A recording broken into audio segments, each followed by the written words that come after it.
Hook and Barbara's early days. Hey there, folks. Imagine this.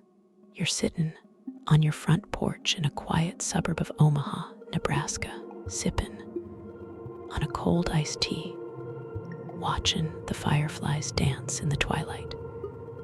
And suddenly, the phone rings with news that shatters your world, your own kids, the ones you raised with every ounce of love in your heart, haven't called in months, leaving you feeling like a ghost in your own life.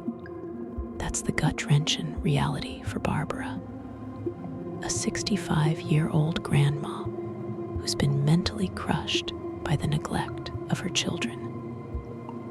Stick around, because this story's gonna pull at your heartstrings and maybe make you pick up the phone to call your mom tonight. All right, let's dive in. I'm telling this like we're just two buddies chatting over a backyard barbecue, grilling some burgers and sharing life stories. You know, the kind where the smoke's risen. The kids are running around with sparklers if it's the 4th of July, and the conversation gets real deep under those string lights. Barbara's tale starts way back in the heartland of America, in a small town called Fremont, just outside Omaha. Picture it, the 1960s, when drive-in movies were the big thing. Folks cruised in Chevy Impalas, and the American dream was all about a white picket fence, a steady job at the local factory, and raising a family that'd make you proud. Barbara was born in '60, right smack in the middle of that baby boomer era. Her folks were hardworking Midwesterners. Dad worked the assembly line at a meatpacking plant, coming home smelling like brisket and hard labor, while Mom kept the house spick and span, backing apple pies that win blue ribbons at the county fair. Barbara grew up with that classic American grit, you know. Summers meant ridden bikes down gravel roads, catching fireflies in mason jars, and helping out at the family garden where they'd grow sweet corn taller than she was. She'd tell you, with a nostalgic smile, how she'd sneak bites of those ripe tomatoes right off the vine, the juice dripping down her chin while the sun beat down like a warm hug. School days were simple but formative. Barbara was the girl with pigtails and freckles, always raising her hand in class, dreaming of becoming a teacher or maybe a nurse, something to help people, 'cause that's what good-hearted folks do in places like Fremont. High school brought the usual teenage drama, Friday night football games under the floodlights, where the crowd cheered for the home team in their red and white jerseys, and she'd sneak off with her sweetheart, Tommy, to share a milkshake at the local diner. Tommy was a farm boy, strong as an ox, with dreams of talking over his family's dairy operation. They got hitched right after graduation in '78 in a little church with stained glass windows that lit up like fireworks when the sun hit them just right. Life rolled on like a country road. They settled into a cozy ranch-style house on the edge of town, the kind with a big backyard for barbecues and a swing set for the kids they planned to have. Barbara got a job as a secretary at the elementary school, nothing fancy, but it paid the bills and let her be around little ones, which warmed her soul. Tommy worked the fields, coming home dusty and tired, but always with a kiss for her. Their first kid, Emily, arrived in 80, a bundle of joy with Barbara's freckles and Tommy's mischievous grin. Then came Michael in 83 and little Sarah in 86. Oh man, those early years were pure magic. Barbara would reminisce about Thanksgivings with the whole family crammed around the table, turkey roastin' in the oven, football blarin' on the TV, and the kids arguin' over who got the wishbone. But life's not all apple pie and fireworks, right? Tommy got laid off in the late 80s when the farm crisis hit hard. You remember that, if you're from the Midwest. Farms for Clausen left and right, families packing up their pickups and heading to the cities for work. Barbara stepped up, talking extra shifts, pinching pennies at the grocery store, buying generic brands and clipping coupons from the Sunday paper. She'd stay up late sewing patches on the kids' jeans, making sure they never felt the pinch. Through it all, her love for those children was fierce, like a mama bear protecting her cubs.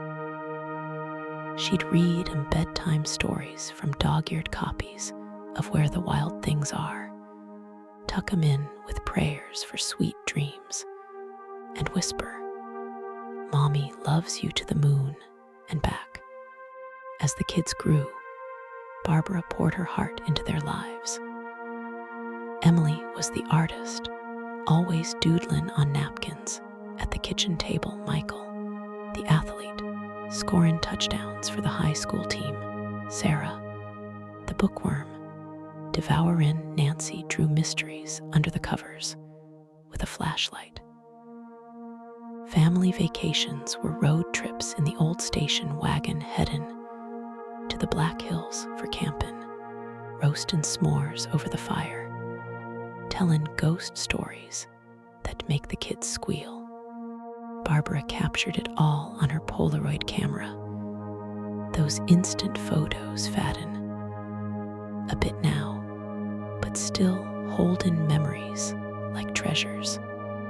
Then came the 90s, and things started shifting. The kids hit their teens, and the house echoed with slammed doors, blaring grunge music from Nirvana cassettes, and arguments over curfews. Barbara navigated it with patience, always the peacemaker, whipping up comfort food like mac and cheese from scratch when tensions ran high. Tommy found steady work-driven trucks, hauling freight across the interstate, but the long hours meant Barbara was often solo parenting. She'd attend every PTA meeting, cheer at soccer games, and help with science fair projects involving volcanoes made from baking soda and vinegar. Her friends at the church potlucks would say, "Barb, you're super mom," and she'd blush, saying, "Aw shucks, just doing what any mama would." Deep down, there were cracks forming. Emily got into art school in Chicago, packing up her paints and heading off with big city dreams. Michael joined the Army after 9/11, shipping out to basic training with a duffel bag and a brave face. Sarah went to college in Lincoln, studying business, aiming for that corporate ladder. Barbara waved him off from the driveway, tears streaming down her face, but proud as punch. Empty nest syndrome. Her neighbor Gladys called it over coffee at the diner. Barbara nodded, but inside, it felt like a piece of her heart was driven away in those U-Hauls. Fast forward to the 2000s. Tommy passed suddenly from a heart attack in 2008, right during the recession, when everything felt like it was crumbling. Barbara was devastated, crying herself to sleep in that big empty bed, surrounded by photo albums of happier times. The kids came home for the funeral, hugging her tight, promising to check in more. But life pulled them back. Emily's gallery openings in the Windy City, Michael's deployments overseas, Sarah's climb up the ranks at a tech firm in Denver. Calls became texts, visits sporadic. Barbara kept busy volunteering at the local library, reading to kids during story hour. But the loneliness crept in like fog on the Missouri River. By 2015, at 55, Barbara retired, her pension just enough for the mortgage and groceries. She'd sit on that porch swing, watching neighbors mow their lawns, wondering when the grandkids would visit. Emily had 2 little ones now, but Chicago was a 6-hour drive, and where swamped mom was the excuse. Michael was stateside, but stationed in Texas, promising a trip that never materialized. Sarah, always in meetings, her voice rushed on rare calls. Barbara's heart ached, but she pushed it down, sending care packages with homemade cookies and handwritten notes saying, "Thinking of you, love, Mom." The pandemic hit in 2020.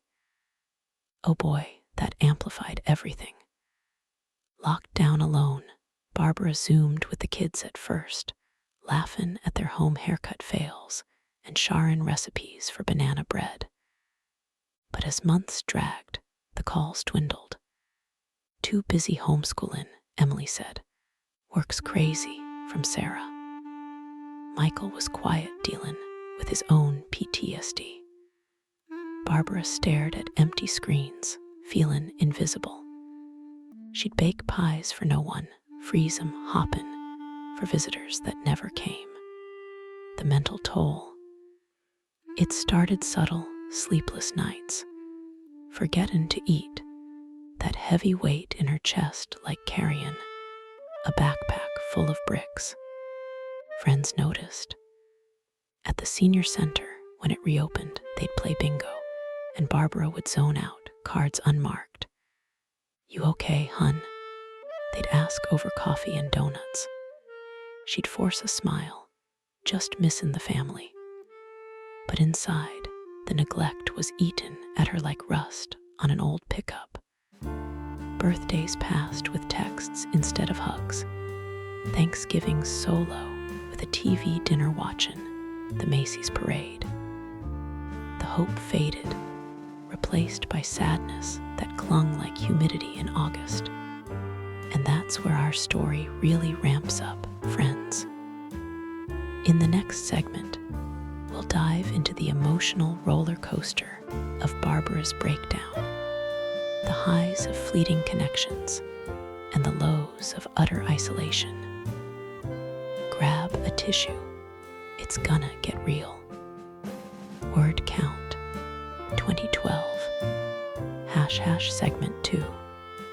The emotional descent and fleeting hopes. You, if you're still with me after that intro to Barbara's life, bless your heart. We're diving deeper now into the meat of her story, the part where the neglect really starts grinding away at her spirit, turning a strong Midwestern mama into someone battling shadows in her own mind. Remember, this ain't just some tale. It's a reminder of how fragile those family ties can be, especially in our fast-paced American world, where everyone's chasing the next promotion or scrolling through their feeds instead of picking up the darn phone. So picking up from 2020, Barbara's holed up in that Fremont house, the one with creaky floors and walls lined with family photos smilling. at her like ghosts from happier days. The pandemic's ragin', and she's masking up for grocery runs to the Hy-Vee, where the clerks know her by name and ask about the kids. Oh, they're doing great, she'd lie with a wave. But inside, it's a storm brewing. Nights are the worst. She'd flip through channels, landing on reruns of Friends, or The Golden Girls, wishing her life had that kind of camaraderie. The phone, silent, except for spam calls about car warranties. Come 2021, vaccines roll out, and the world starts opening up like flowers in spring. Barbara gets her shots at the local Walmart pharmacy. Hoppin', it'll bring the family back together. Emily promises a visit for Easter. We'll bring the grandkids, Mom. Egg hunts in the yard, just like old times. Barbara spends days preparing, dyeing eggs in vibrant colors, stuffing baskets with chocolate bunnies and jelly beans from the dollar store, even backing her famous ham with pineapple glaze. The day comes, and nothing, a text. Sorry, Mom, little one's got a fever. Next time. Barbara stares at the spread on the kitchen table, tears plopping into her coffee. She eats alone, the ham tasting like cardboard, the silence deafening. That hope dashed. It hits like a sucker punch. Barbara starts feeling the weight, not just sad, but mentally frayed. She'd forget to water the plants, leaving 'em wilted like her spirit. Mornings, she'd stay in bed, staring at the ceiling fan spinning lazy circles, wondering what she did wrong. Was she too smothering, not supportive enough? Memories flood in, driven Emily to art classes in the snow, cheering at Michael's games till her voice went hoarse, helping Sarah with college apps late into the night. I gave him everything, she'd whisper to the empty room. Michael calls sporadically from Texas, his voice gruff from army life. Hey Ma, how's it hangin'? They chat about the weather, hot as Hades down there. But when she hints at visitin', its base is locked down, you know, no invite. Sarah's worse. Voicemails go unanswered, texts read, but no reply. Barbara joins Facebook, posting old photos with captions like "Missin' my bobbies." Red heart, likes from friends, but crickets from the kids. The neglect builds, layer by layer, like snow pillin' up in a Nebraska blizzard. By 2022, at 62, Barbara's hitting emotional lows that scare her. She'd drive to the Platte River, park the old Buick, and watch the water flow, thinking about how life slips away. Nostalgia hits hard, remembering family picnics there, kids splashing in the shallows, Tommy grilling hot dogs. Now, alone with her thoughts, empathy for other empty nesters swelling in her chest. She'd volunteer at the food pantry, handing out canned goods to folks down on their luck, finding solace in helping others. At least I'm making a difference, she'd tell herself. But the sadness lingers like a bad hangover. Then a glimmer of hope in summer 23. Sarah calls out of the blue. Mom, I'm coming home for the weekend. Need a break from the rat race. Barbara's over the moon, cleans the house top to bottom, stocks the fridge with Sarah's favorites, Dr. Pepper, chips, and salsa, fresh sweet corn from the farmer's market. Sarah arrives, looking polished in her business casual, hugging Barbara tight. They talk for hours on the porch, rockin' in chairs, watching fireflies. Sarah opens up about work stress, the Denver traffic that's a nightmare, how she's datin', but nothing serious. Barbara listens, nodding, feeling needed again. They bake cookies together, laughing when the dough sticks to the counter.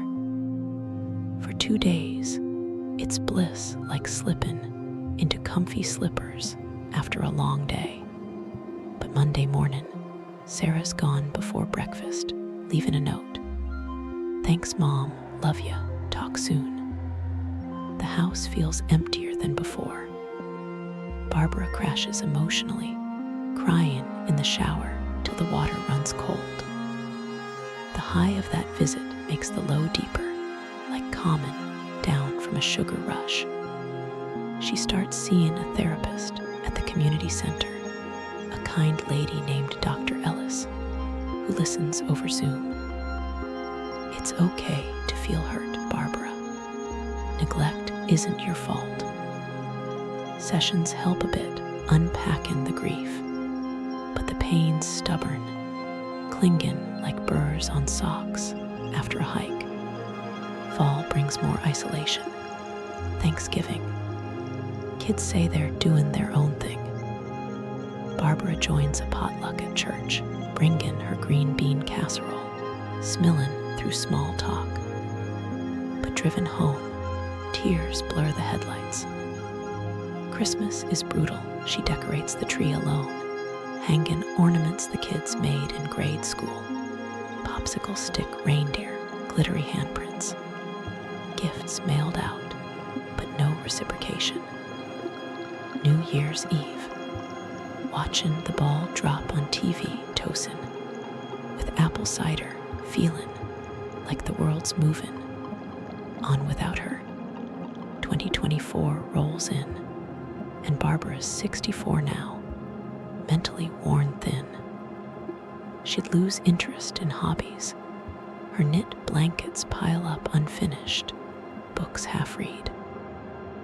Friends invite her to bingo nights or line dancing at the VFW hall, but she'd bail, claiming a headache. The neglect manifests physically. Weight loss, hair thinning, doctor prescribing antidepressants that make her foggy. Empathy surges when she hears similar stories on talk radio. Callers sharing about distant kids, host saying, "Family's everything, folks." Barbara nods along in her car, parking at the Walmart lot just to people watch, craving connection. A low point hits in spring. Barbara falls in the kitchen, twisting her ankle. Calls the kids voicemails. Waits hours before neighbor Gladys drives her to the ER. Lying there under fluorescent lights, waiting for x-rays, she breaks down to the nurse. "My kids don't care anymore." The nurse, a young gal with tattoos, holds her hand. "You're not alone, ma'am." That kindness sparks a tiny flame of hope, but the hurt runs deep. Yet amidst the lows, there are highs. Emily FaceTimes one day, showing off the grandkids' artwork. "Look, Nana, they drew you." Barbara's heart swells, tears of joy this time. They plan a virtual story time, Barbara reading from old books. It's not in person, but it's something. Michael sends a care package, jerky, and a hat from Texas, with a note. "Thinking of ya, Ma." Small gestures, but they buoy her like life preservers in choppy waters. As we head into the next segment, friends, Barbara's story takes a turn toward rock bottom, with a crisis that forces the family to confront the damage. It's heavy, but there's light at the end. Stick with me. Word count 2023 #segment 3. rock bottom and the family reckoning.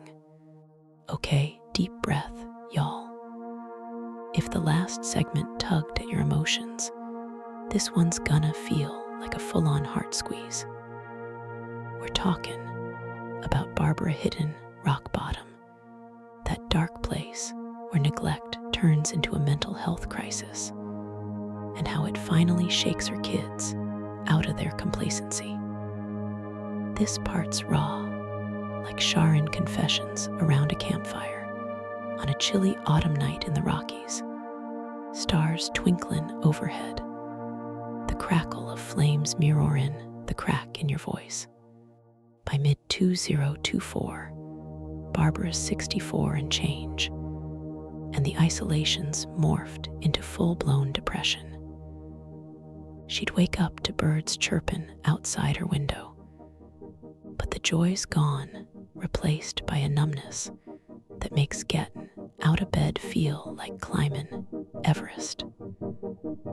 The house, once a hub of laughter, now echoes with silence, broken only by the tick-tock of the grandfather clock Tommy's dad built. She'd shuffle to the kitchen in her robe, make coffee, and stare out at the backyard where the swing set rusts unused. "What's the point?" she'd mutter, the words hanging heavy in the air. The kids, still distant. Emily's buried in her art world, posting Instagram pics of gallery shows, hashtags like blessed life.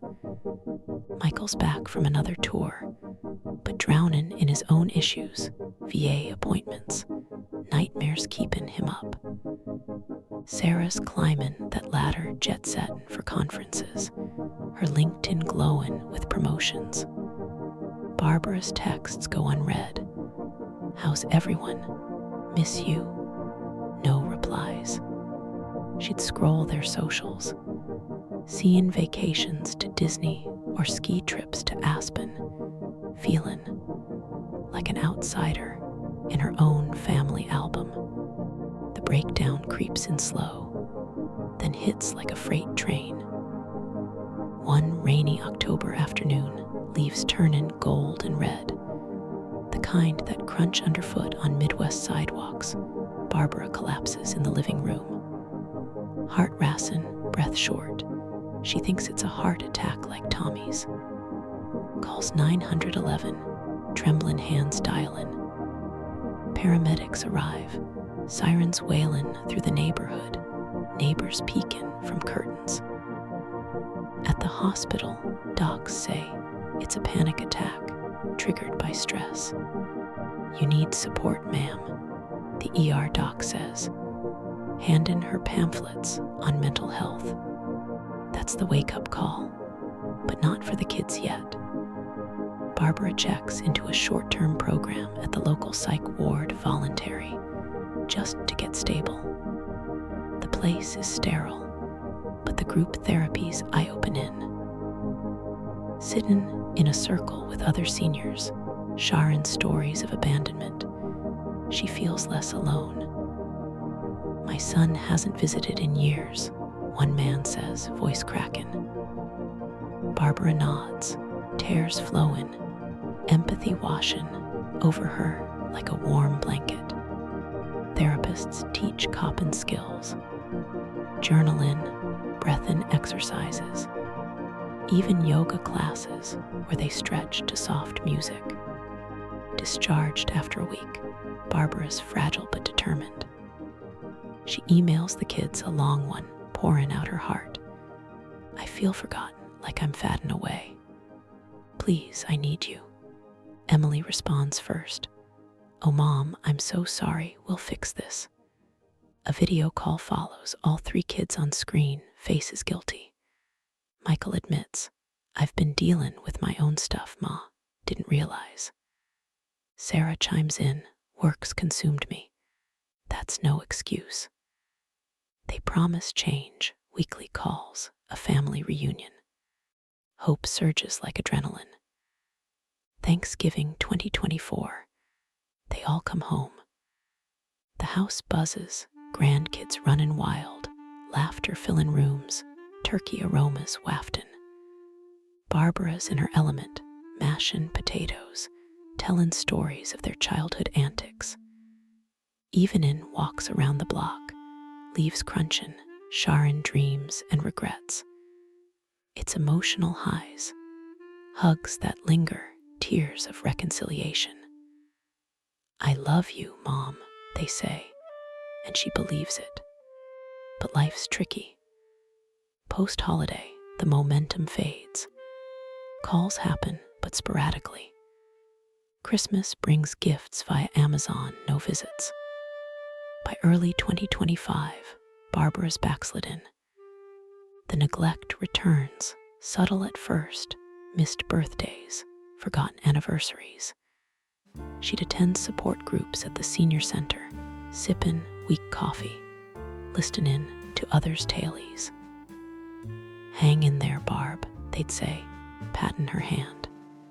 Nostalgia hits during drives past old haunts. The high school field where Michael played, the park where Sarah learned to ride a bike. Then the big crisis in spring 2025. Barbara stops answering friends' calls, barricading herself in. Gladys knocks, no response. Forces entry, finds Barbara in bed, unresponsive, pills scattered. Another hospital trip, this time serious. Kids fly in. Emily from Chicago, tear-streaked Michael from Texas. Uniform rumpled Sarah from Denver, laptop forgotten. Waiting room tension, thick as fog, accusations fly. You should have checked in more. You're the one always busy. Barbara pulls through, weak but awake. Family therapy sessions follow, raw and honest. Therapist guides. Neglect hurts deep. Communication's key. Kids open up. Emily's struggling with postpartum. Michael's battling PTSD.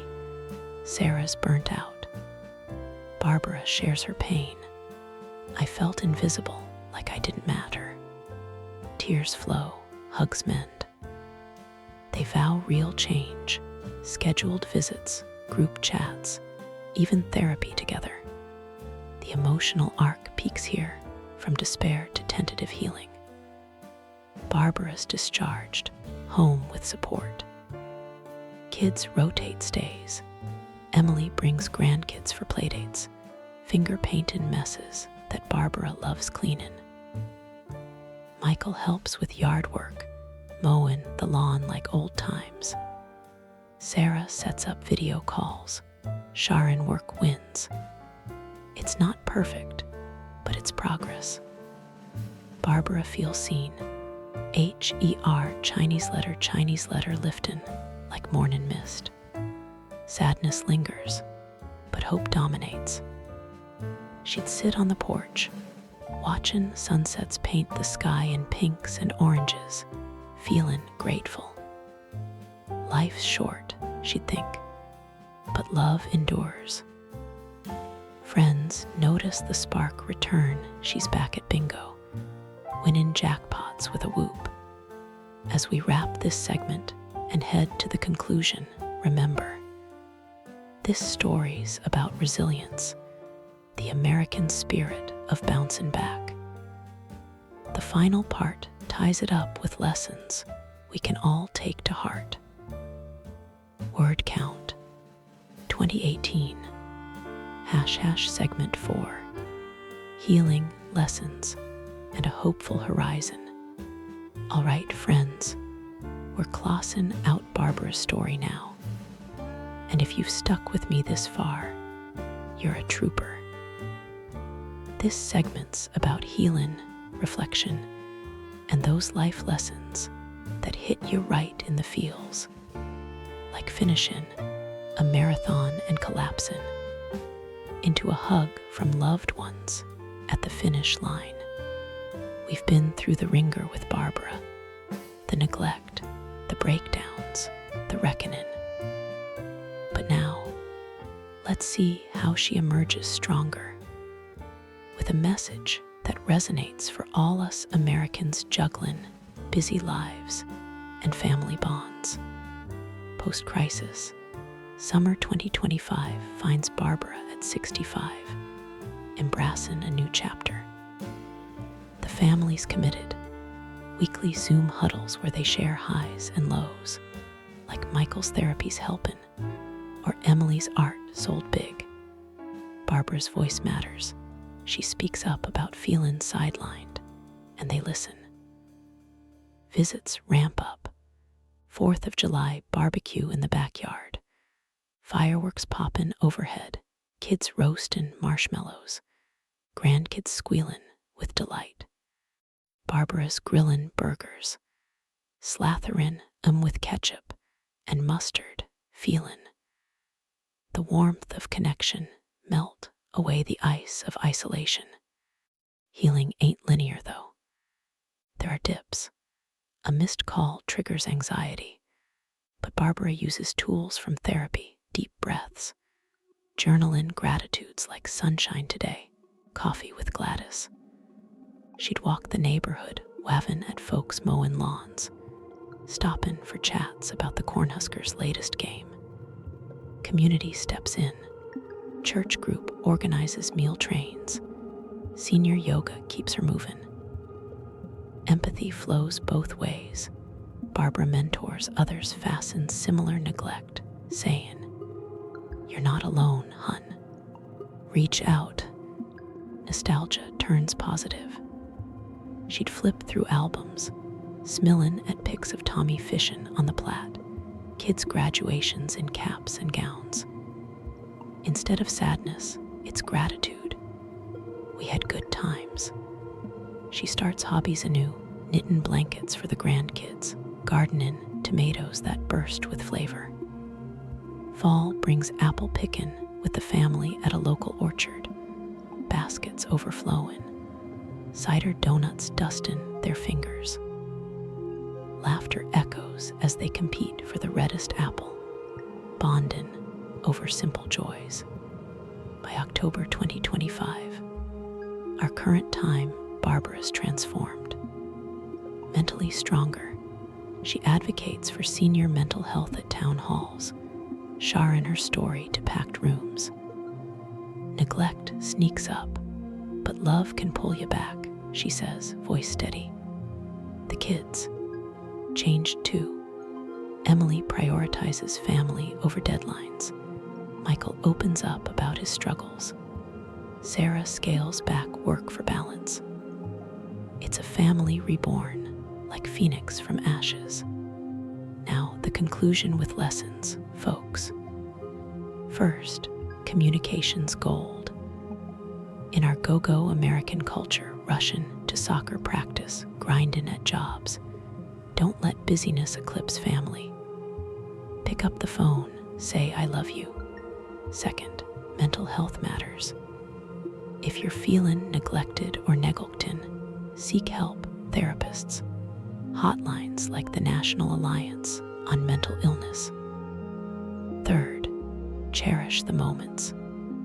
Life's like a road trip down Route 66, scenic, bumpy, but worth every mile with loved ones. Barbara's story ends hopeful. She's planning a big Christmas gathering, the house decked in lights, tree twinkling. Grandkids giggles, carols playing, eggnog toasts. She's not broken anymore, mended, wiser, surrounded by love. If this resonates, call your folks, hug your kids. Life's too short for regrets. Thanks for listening, y'all. If this touched you, subscribe, share your stories in the comments. Stay kind out there.